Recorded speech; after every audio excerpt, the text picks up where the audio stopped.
VD. Satheesan സർക്കാരിന്റെ ആദ്യ മന്ത്രിസഭാ യോഗം ചേർന്നിരിക്കുന്നു. ജനപ്രിയ പ്രഖ്യാപനങ്ങൾ ഇപ്പോൾ ഉണ്ടായിരിക്കുകയാണ്. സർക്കാർ വാക്ക് പാലിക്കുകയാണ്. ആശാ വർക്കേഴ്സിന്റെ ഓണറേറിയം 3000 രൂപ വർദ്ധിപ്പിച്ചു.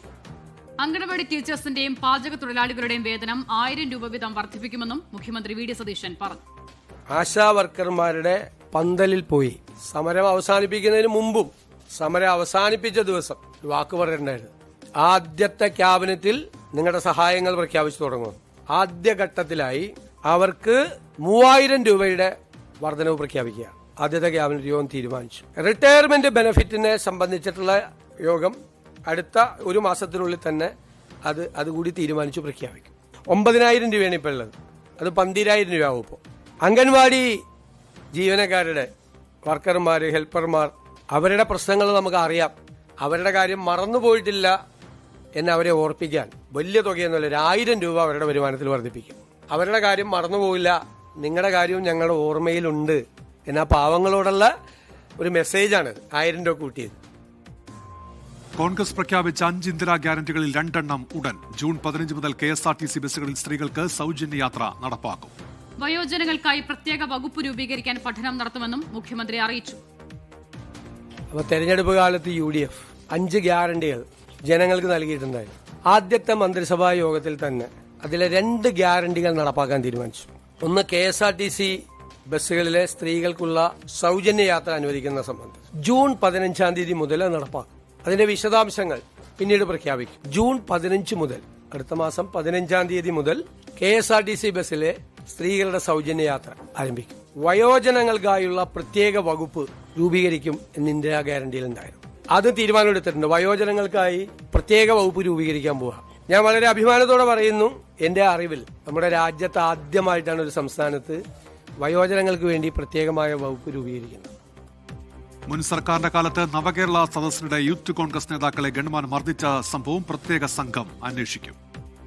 15/12/2023 ഈ നവകേരള സദസ്സിന്റെ പരിപാടിയുടെ ഭാഗമായി അന്നത്തെ മുഖ്യമന്ത്രി ആലപ്പുഴ ജില്ലയിൽ എത്തിയപ്പോൾ റോഡരികിൽ പ്രതിഷേധം നടത്തിയ 2 പേർക്കെതിരായി മുഖ്യമന്ത്രിയുടെ ഗൺമാന്മാരായ ആളുകൾ വളഞ്ഞിട്ട് ആക്രമിച്ച സംഭവം കേരളത്തെ നടുക്കിയൊരു സംഭവം ഉണ്ടായിട്ടുണ്ട്. ഒന്നും മറക്കാൻ പറ്റണില്ല. അതിൽ അല്ലേ നമ്മളതിൻ്റെ രാഷ്ട്രീയ പ്രതികാരത്തിനൊന്നും അല്ല പോകുന്നത്. ബഹുമാനപ്പെട്ട ആലപ്പുഴ മജിസ്ട്രേറ്റ് കോടതി നവംബർ 8, 2024 ഒരു ഉത്തരവിട്ടിട്ടുണ്ട്. എന്താണ് ഉത്തരവ്? അതൊരു അന്വേഷണം നടത്തണം, പുനരന്വേഷണം നടത്തണം. കാരണം ഇവർ പറഞ്ഞത് ഒരു തെളിവും ഇല്ല എന്നാണ് പറഞ്ഞത്. അപ്പോൾ വീഡിയോ ഉണ്ടെന്ന് പറഞ്ഞു, വീഡിയോ ഇല്ല എന്ന് പറഞ്ഞു. അപ്പോൾ ഇവർ വീഡിയോ ഹാജരാക്കിയപ്പോൾ കോടതിക്ക് അത് ബോധ്യമായി. കാരണം മുഖ്യമന്ത്രിയെ രക്ഷിക്കുന്നതിന് വേണ്ടിയിട്ടല്ല, ഞാൻ എൻ്റെ മെറിറ്റിലേക്കൊന്നും പോകുന്നില്ല, ബോധ്യമായി. അപ്പോൾ കോടതി ഒരു പുനരന്വേഷണത്തിന് ഉത്തരവിട്ടിട്ട് ഇതുവരെ അന്വേഷണം നടത്തിയിട്ടില്ല. അപ്പോൾ നമ്മൾ നടത്തണ്ടേ? നിയമപരമായ ഇതല്ലേ. അതുകൊണ്ട് അതിനൊരു സ്പെഷ്യൽ ഇൻവെസ്റ്റിഗേഷൻ ടീം ആ കേസ് അന്വേഷിക്കും. വ്യാഴാഴ്ച MLA-മാരുടെ സത്യപ്രതിജ്ഞയും വെള്ളിയാഴ്ച സ്പീക്കർ തെരഞ്ഞെടുപ്പും നടത്താൻ സർക്കാർ ഗവർണറോട് ശുപാർശ ചെയ്തു. G. സുധാകരനാണ് pro tem speaker. Director general of prosecution, advocate general സ്ഥാനങ്ങളിൽ പുതിയ ആളുകളെ നിയമിക്കാനും മന്ത്രിസഭായോഗം തീരുമാനിച്ചു. വിശദാംശങ്ങളുമായി ഇപ്പോൾ വിപിൻ സി വിജയനാണ് തിരുവനന്തപുരത്ത് നിന്ന് ചേരുന്നത്. വിപിൻ, ആദ്യ മന്ത്രിസഭാ യോഗം, ഒപ്പം വാഗ്ദാനങ്ങൾ നടപ്പാക്കി തുടങ്ങുന്നു സർക്കാർ. വിശദാംശങ്ങൾ വിപിൻ.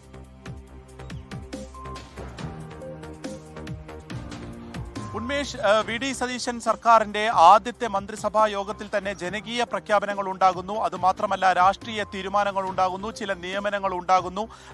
പ്രതീക്ഷിച്ചതുപോലെ തന്നെ ജനകീയമായിട്ടുള്ള ഇന്ദിരാ ഗ്യാരണ്ടി ഉണ്ടായിരുന്നു. അതിലെ കാര്യങ്ങൾ എന്നു മുതൽ നടപ്പാക്കും എന്നുള്ളതിൽ കുറച്ചുകൂടി വ്യക്തത വരുത്തുകയും ചെയ്യുന്നു. അതിൽ എടുത്തു പറയേണ്ടത് സ്ത്രീകൾക്ക് KSRTCയിൽ സൗജന്യ യാത്ര എന്ന് പറഞ്ഞു. അത് ജൂൺ 15 മുതൽ അത് വലിയ വിവാദമാവുകയും അതിൽ BJP അതിൽ പിന്നീട് ആ ബസ്സിൽ കയറിക്കൊണ്ട് കഴിഞ്ഞ ദിവസം നമ്മൾ പ്രതിഷേധമൊക്കെ കണ്ടതാണ്. അപ്പോൾ അത് ജൂൺ 15 മുതൽ അത് നടപ്പാക്കുമെന്ന് പറഞ്ഞു. അതിന്റെ വിശദാംശങ്ങൾ പിന്നീട് അറിയിക്കുകയും ചെയ്തു. മറ്റൊന്നുള്ളത് വയോജനങ്ങൾക്കായി പ്രത്യേക വകുപ്പ് എന്നുള്ളതാണ്. അത് ജപ്പാനിലൊക്കെ വളരെ നല്ല രീതിയിൽ തന്നെ അത്തരമൊരു വകുപ്പ് ഉണ്ടാവുകയും അത് മുന്നോട്ട് പോവുകയും ചെയ്തിട്ടുണ്ട്. ആ ഒരു മാതൃക അത് കേരളത്തിൽ എങ്ങനെ ഇംപ്ലിമെന്റ് ചെയ്യാം എന്നുള്ളതിനെ കുറിച്ച് ഒരു പഠനം നടത്താനും അത്തരത്തിലൊരു വകുപ്പ് രൂപീകരിക്കാനും ആദ്യത്തെ മന്ത്രിസഭാ യോഗത്തിൽ തന്നെ തീരുമാനം ഉണ്ടായിരിക്കുന്നു എന്നുള്ളതാണ്. മറ്റൊന്നുള്ളത് ആശാ വർക്കർമാരുടെ ഓണറേറിയം 3000 രൂപ വർദ്ധിപ്പിച്ച് അത് 12,000 ആക്കുന്നു. അംഗനവാടി ജീവനക്കാർക്ക് 1000 രൂപ വർദ്ധിപ്പിക്കുന്നു. വന്നിരിക്കുന്നു. ഇത്തരത്തിൽ വലിയ രീതിയിൽ തന്നെയുള്ള ഒരു ജനകീയ പ്രഖ്യാപനങ്ങളുണ്ട്. വാക്കാണ് ഏറ്റവും പ്രധാനം, വിശ്വാസ്യതയാണ് പ്രധാനം, അത് കാത്തു സൂക്ഷിക്കും എന്നുള്ളത് ഇപ്പോൾ വി ഡി സതീശൻ മുഖ്യമന്ത്രി ഇപ്പോൾ പറയുകയും ചെയ്തിട്ടുണ്ട്. മറ്റൊന്നുള്ളത് എടുത്തു പറയേണ്ടത് രാഷ്ട്രീയമായിട്ടുള്ള ഒരു തീരുമാനം ഉണ്ടായിരിക്കുന്നു എന്നുള്ളതാണ്. കാരണം ആലപ്പുഴയിൽ വെച്ചായിരുന്നു ഈ നവകേരള സദസ്സിലേക്ക് മുഖ്യമന്ത്രി അന്നത്തെ മുഖ്യമന്ത്രിയായിട്ടുള്ള പിണറായി വിജയനെ കരിങ്കൊടി കാണിച്ചതിന് പ്രവർത്തകരെ വളഞ്ഞിട്ട് തല്ലിയത്. അത് ഒപ്പമുണ്ടായിരുന്ന അടക്കമുള്ളവരാണ് ആ മർദ്ദനം ഉണ്ടാക്കിയത്. അതിനുശേഷം അതിൽ ഒരു തരത്തിലുള്ള നടപടിയും സർക്കാരിന്റെ ഭാഗത്തുനിന്നുണ്ടായിരുന്നില്ല. അതിൽ ഒരു പുനരന്വേഷണം, ഒപ്പം തന്നെ SIT രൂപീകരിച്ചുകൊണ്ട് തന്നെ ഒരു പുനരന്വേഷണത്തിന് ആദ്യ മന്ത്രിസഭാ യോഗം തീരുമാനമെടുത്തിരിക്കുന്നു എന്നുള്ളത് രാഷ്ട്രീയമായും വലിയ പ്രാധാന്യം അർഹിക്കുന്നതാണ്. മറ്റുള്ള പ്രധാനമായിട്ടുള്ള ചില നിയമനങ്ങൾ കൂടി ഇന്ന് ഉണ്ടായിട്ടുണ്ട്. അത് T Asif Ali director general of prosecution ആകുന്നു. ഒപ്പം തന്നെ ജി ബാബുവിനെ അഡ്വക്കേറ്റ് ജനറലാക്കിയും ഇന്ന് നിയമിച്ചിട്ടുണ്ട്. ജി സുധാകരനായിരിക്കും പ്രോട്ടം സ്പീക്കർ എന്നുള്ളതും ഇന്നത്തെ മന്ത്രിസഭാ യോഗം തീരുമാനിച്ചിട്ടുണ്ട്. അതായത് വരുന്ന മണിക്കൂറിൽ നമ്മൾ ചെയ്യാൻ ഉദ്ദേശിക്കുന്നത് എന്തൊക്കെ എന്നുള്ളതിനെ സംബന്ധിച്ച് ഒരു വ്യക്തത ആദ്യത്തെ മന്ത്രിസഭാ യോഗത്തിൽ തന്നെ ഉണ്ടായിരിക്കുന്നു എന്നുള്ളത് നിസ്സംശയം പറയാം. ഈ പറഞ്ഞതുപോലെ തന്നെ ഓരോ കാര്യങ്ങളിലും രാഷ്ട്രീയമായും അതല്ല ജനകീയ പ്രഖ്യാപനങ്ങളുടെ കാര്യത്തിലും ഒക്കെ തന്നെ ആദ്യത്തെ മന്ത്രിസഭ ഒരു കുറച്ചുകൂടി ഒരു വ്യക്തത വരുത്തിയിട്ടുണ്ട് എന്നുള്ളത് നിസ്സംശയമാണ്.